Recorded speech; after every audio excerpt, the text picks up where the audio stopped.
양희경 김광철 러브스토리 및 인생 이야기.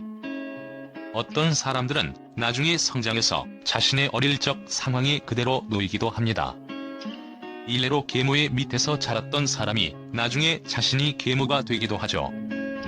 그런데 사람의 성향에 따라서 천사 같은 계모가 되어서 아이들에게 정과 사랑을 주기도 하고, 오히려 자신이 미워했던 계모의 모습이 되어서 아이들을 미워하고 구박하기도 하죠.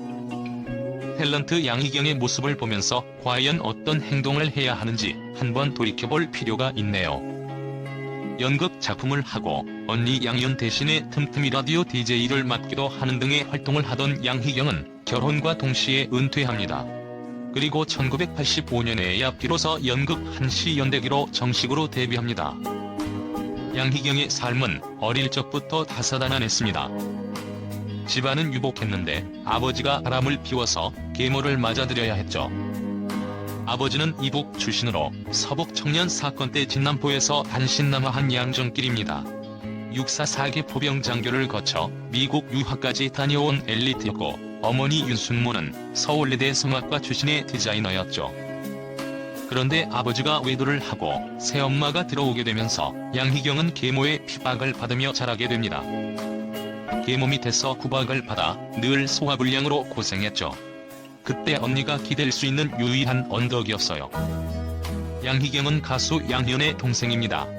둘의 나이 차이는 2살이었는데 그 나이 차이 이상으로 양희경은 언니에게 의지를 하게 되죠. 그런데 불과 2년 만에 아버지가 사망하고 양희경 자매는 다시 친어머니 품으로 돌아갑니다. 1964년 양희경이 불과 11살 때의 일이었죠. 친모와 함께 살게 된 양희경 자매는 행복해질 줄 알았지만 그렇지 못합니다. 의상 디자이너가 된 어머니 윤순모에게 돈 버는 재주가 없었기 때문이죠. 엄마가 표증을 써준 친구가 야반도주하면서 그 빚을 고스란히 떠안게 됐다.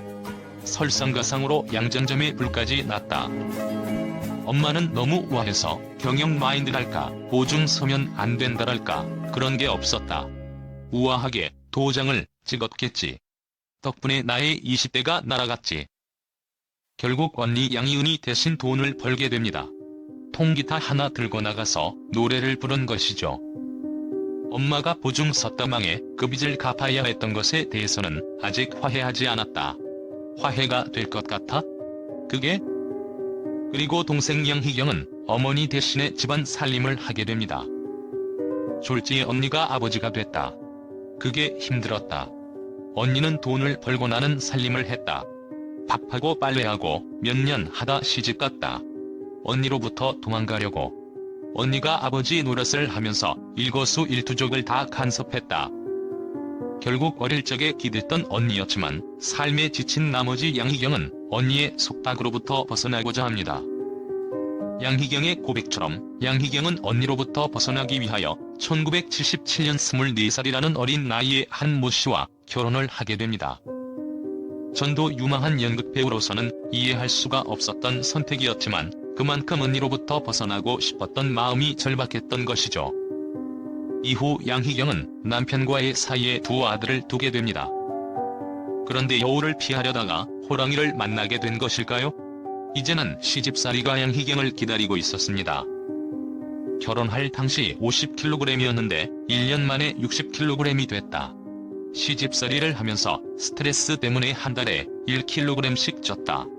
만삭 때는 83kg까지 쪘다. 먹어도 배가 고팠다. 시집살이로 마음고생이 너무 심했다. 드라마 넝쿨째 굴러온 당신의 시월드는 시월드도 아니다. 양희경은 평소에 자신의 사생활에 대해서 이야기를 잘 하지 않습니다. 그렇게 얼마나 당시에 받았던 핍박이 컸는지 잘 알 수 있을 것 같네요. 그리고 양희경은 남편과의 사이에서도 문제가 발생합니다.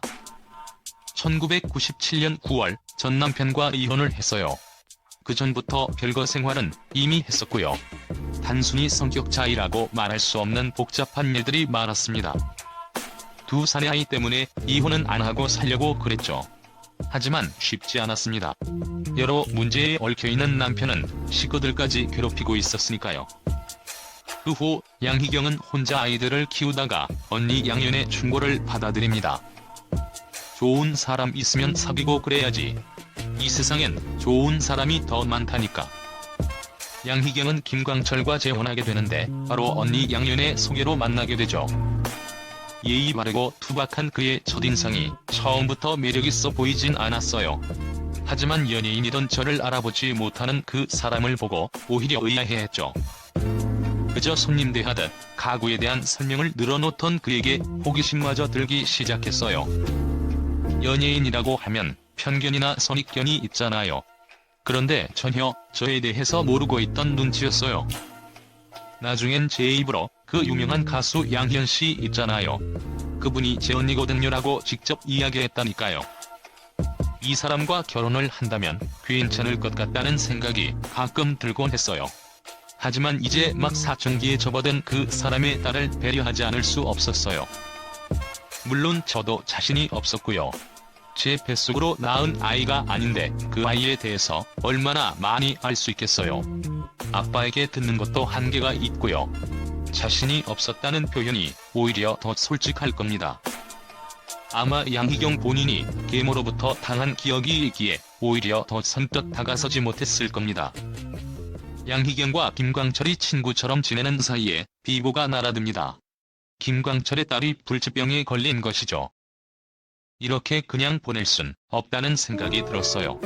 9살의 엄마 잃고 이제 15살 한창 뛰어놀 나이에 죽음을 맞이해야 한다는 현실이 너무 불공평했으니까요.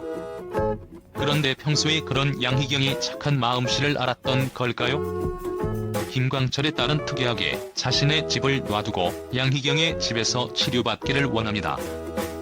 양희경 역시 죽어가는 환자의 소원을 저버릴 수가 없었고 김광철은 딸과 아들을 데리고 양희경의 집으로 더부살이를 시작합니다. 양희경이 환자를 돌보던 어느 날 아이가 말합니다. 아줌마, 우리 아빠랑 결혼하면 안 될까요? 난 아줌마가 내 엄마가 됐으면 좋겠어요. 엄마란 말 해본 지 너무 오래돼서 해보고 싶고요. 제 마지막 소원이에요. 아이들이란 착한 사람과 나쁜 사람을 본능적으로 알아차리는 법입니다. 아이를 때려 죽인 칠곡 계모 사건과는 정반대의 모습을 볼 수 있네요. 곧 하늘나라로 떠날 한 소녀의 소원 때문에 결혼을 선택한 거라 말하고 싶진 않아요. 그저 그 아이의 엄마가 되어주고 남은 식구들에게 의지할 버팀목이 되어주고 싶었어요. 그 이상 아무것도 없었으니까요. 결국 재혼을 결심한 양희경과 김광철은 2002년 8월 4일 언니인 양윤의 집에서 조촐하게 결혼식을 올립니다. 식사를 하고 사진 한 장 찍고 혼인신고를 한 것이 다였죠. 그리고 아이는 양희경의 딸이 되었고 10월 6일 세상을 떠납니다. 성이 다른 형제지만 동생의 가는 모습을 같이 지켜봐서인지 친형제와 다름없는 사이가 됐답니다. 전 정말 저 친구에게 미안할 뿐입니다. 너무 힘든 일을 겪게 했거든요. 그리고 진심으로 고마운 건 단 한 끼도 거르지 않고 딸에게 맛깔스런 반찬과 새밥을 해주었다는 점입니다. 그 은혜는 평생 잊지 못할 겁니다. 자식의 부모 앞에서 임종을 보이면 평생 가슴에 묻고 산다잖아요. 우리 딸아이는 가는 날까지 효녀였어요. 양희경은 자신이 못된 계모로부터 나쁜 추억을 가지고 있지만 자신이 계모가 된 다음에는 딸에게 좋은 추억을 남기게 됩니다. 사실 사람은 이런 행동을 하기가 쉽지 않습니다. 누구나 온전 생각이 나기 때문이죠.